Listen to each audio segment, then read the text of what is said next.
Assalamualaikum warahmatullahi wabarakatuh. Perkenalkan, nama saya Shelindra Gusti. NIM saya 192131030.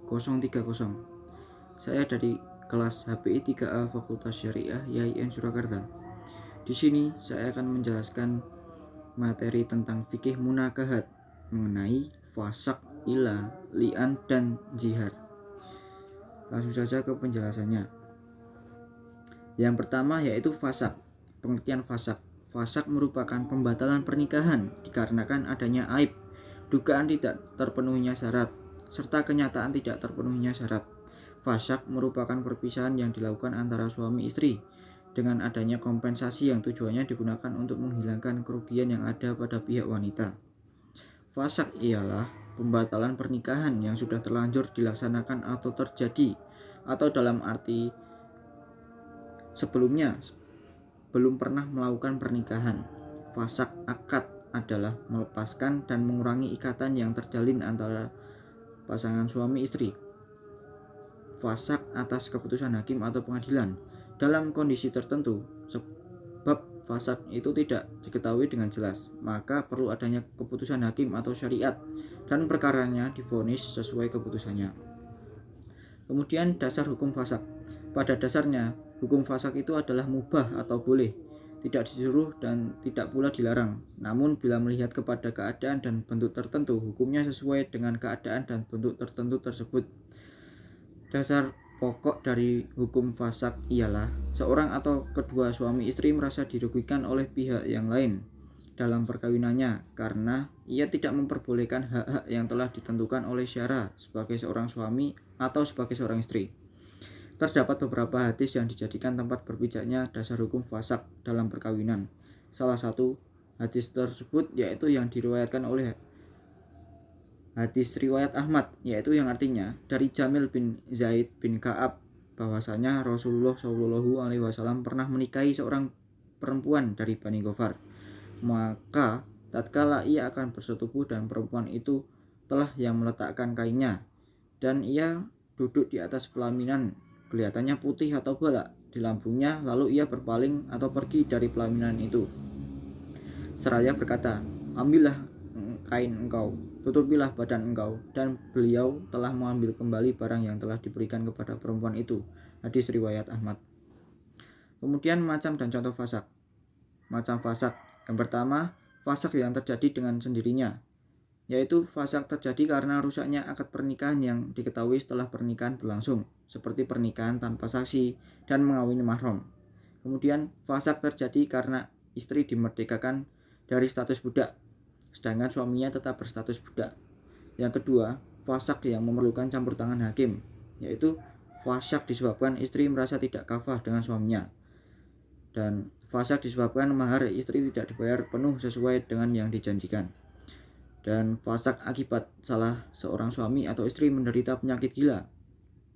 Kemudian contoh fasak, jika telah terjadi akad, kemudian diketahui bahwa istri yang telah diikat dengan tali pernikahan ternyata saudara perempuan sepersusuan seorang laki-laki, maka fasak nikahnya. Kemudian yang selanjutnya yaitu ilah. Pengertian ilah. Ilah artinya sumpah si suami bahwa ia tidak akan mencampuri istrinya dalam masa yang lebih dari 4 bulan atau dengan tidak menyebutkan masa. Apabila seorang bersumpah sebagai sumpah yang tersebut itu, hendaklah ditunggu sampai 4 bulan. Kalau dia kembali baik kepada istrinya sebelum sampai 4 bulan, dia diwajibkan membayar denda sumpah atau kafarat saja. Tetapi kalau sampai 4 bulan dia tidak kembali baik dengan istrinya, hakim berhak menyuruh pilih kepadanya di antara dua perkara, yaitu membayar kafarat sumpah serta kembali baik kepada istrinya atau mentalak istrinya. Kalau sekiranya suami itu tidak mau menjalankan salah satu dari kedua perkara tersebut, maka hakim berhak menceraikan istrinya dengan paksa. Masa ilah, yaitu harus lebih banyak dari 4 bulan jika fa'i atau kembalinya suami menurut mereka hanya terjadi setelah 4 bulan. Jika suami tidak mau mentalak istri dan kembali, maka hakim diperbolehkan mentalaknya. Ilah dapat berulang pada seseorang apabila sudah melakukan rujuk dan suami tidak menggauli istrinya, maka ilah dapat bisa berulang. Wanita yang terkena sumpah ilah harus menunggu masa iddah selama 3 hari, selama 3 kali, selama masa 4 bulan. Kemudian dasar hukum ilah. Memang tidak ditemukan dalil dalam bentuk ayat Al-Quran yang secara tegas melarang melakukan ilah. Demikian pula tidak ada larangan yang langsung dari Nabi tentang ilah. Namun beberapa isyarat dari ayat Al-Quran dan hadis Nabi dapat disimpulkan adanya larangan itu, yakni ilah itu semacam sumpah dengan menggunakan nama Allah.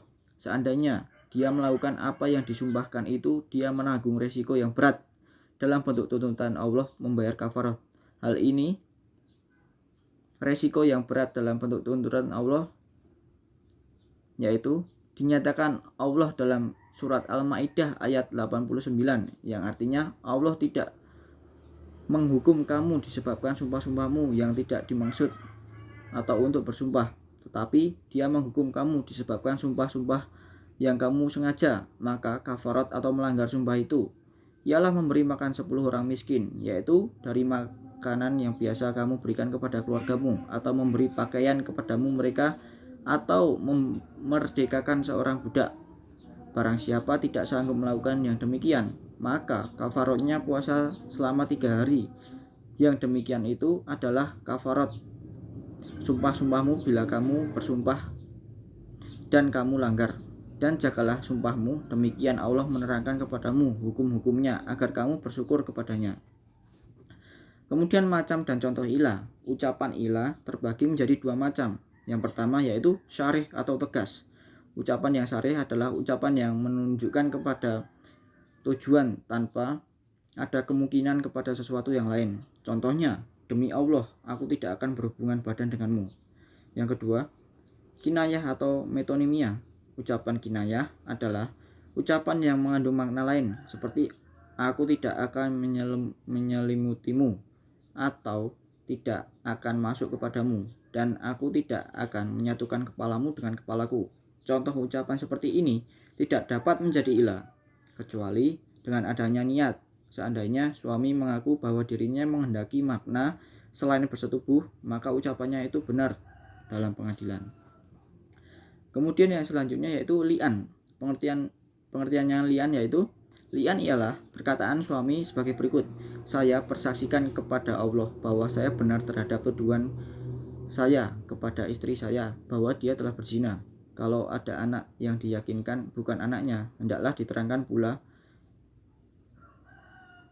bahwa anak itu bukan anaknya. Perkataan tersebut hendaklah diulanginya 4 kali, kemudian ditambahinya lagi dengan kalimat atasku laknat Allah sekiranya aku dusta dalam tuduhanku ini. Jika seseorang suami menuduh istrinya berbuat zina, sedangkan dia tidak dapat mendatangkan saksi-saksi atas tuduhannya itu, dan tidak pula ingin mencabut tuduhannya itu, maka Islam memberikan jalan keluar, yaitu li'an di antara keduanya.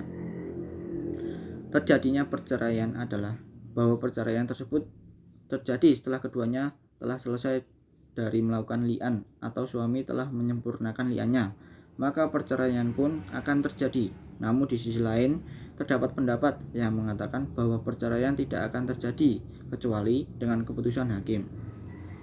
Kemudian dasar hukum li'an.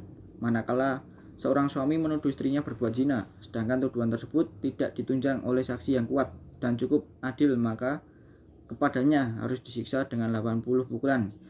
Dasar hukum li'an bagi suami yang menuduh istrinya berbuat zina antara lain yaitu Al-Quran surat An-Nur ayat 4. Allah Subhanahu wa Ta'ala berfirman sebagai berikut, yang artinya, dan orang-orang yang menuduh wanita-wanita yang baik atau muhsan atau berbuat zina, dan mereka tidak mendatangkan 4 orang saksi, maka deralah mereka yang menuduh itu 80 kali dera, dan janganlah kalian terima kesaksian mereka buat selama-lamanya.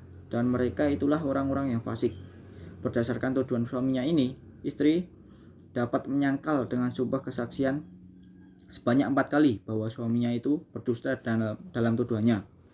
Dan pada sumpah kesaksiannya yang kelima, istri tersebut bersumpah bahwa dia bersedia menerima marah atau laknat dari Allah jika suaminya benar dalam tuduhannya.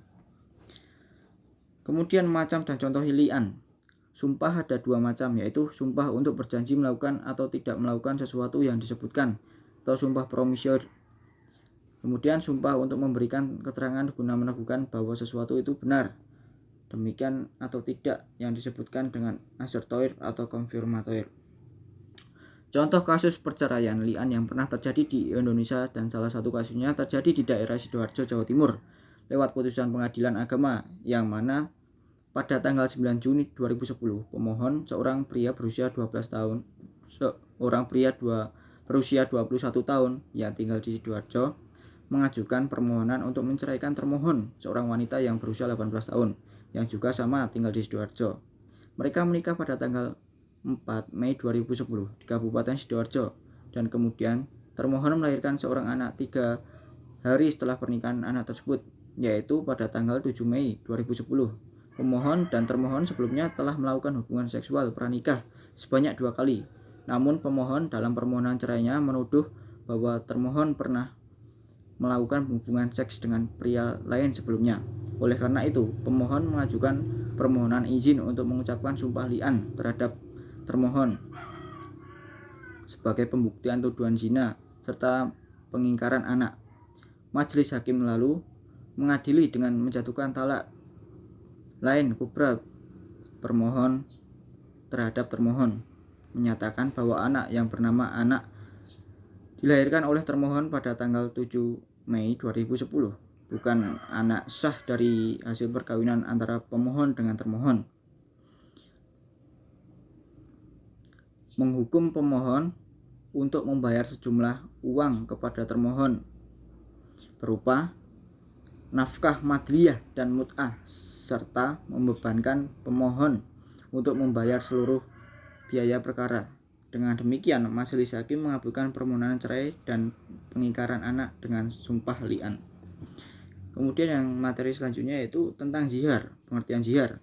Zihar ialah seorang laki-laki yang menyerupakan istrinya kepada ibunya sehingga haram atasnya, seperti kata suami kepada istrinya, engkau tampak oleh seperti punggung ibuku. Apabila seorang laki-laki mengatakan demikian dan tidak diteruskan talak, wajib atasnya membayar kafarat dan haram atasnya bercampur dengan istrinya itu sebelum dibayarnya kafarat.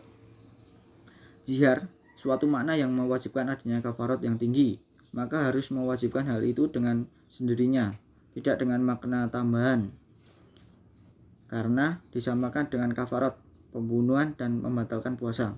Orang yang sah terkena zihar berlaku terhadap istri yang masih dalam ikatan antara suami istri, berbeda dengan zihar terhadap seorang budak wanita dan kepada wanita yang tidak memiliki hubungan ikatan pernikahan. Kemudian dasar hukum zihar. Hukum zihar berdasarkan kesepakatan para ulama adalah haram. Dasarnya adalah sebagai berikut. Kebencian dan celaan Allah terhadap orang yang menyamakan istrinya dengan ibunya, seperti yang terdapat dalam surat Al-Mujadilah ayat 2, yang artinya orang-orang yang menjihar istrinya di antara kamu atau menganggap istrinya sebagai ibunya, padahal ia adalah istri mereka itu ibu mereka. Ibu-ibu mereka tidak lain hanyalah wanita yang melahirkan mereka.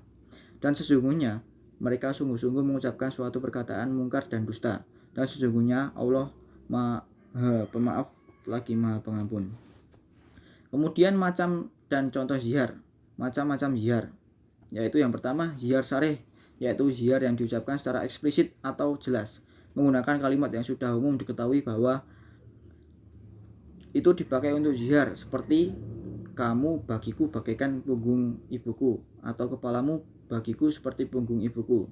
Yang kedua yaitu zihar kinayah, yaitu zihar yang diucapkan secara implisit atau kiasan menggunakan kalimat yang tidak umum dipakai untuk zihar, seperti kamu seperti ibuku atau kamu memiliki mata seperti mata ibuku, atau kalimat yang lain yang biasa dipakai untuk memuji.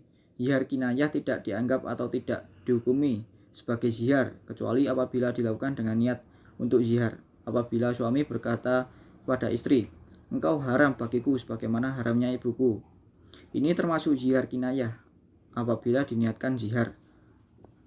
Namun kalimat itu bisa menjadi talak kinayah apabila disertai niat talak. Demikian sedikit materi yang dapat saya sampaikan. Kurang lebihnya saya mohon maaf sebesar-besarnya. Akhirul kalam. Wassalamualaikum warahmatullahi wabarakatuh.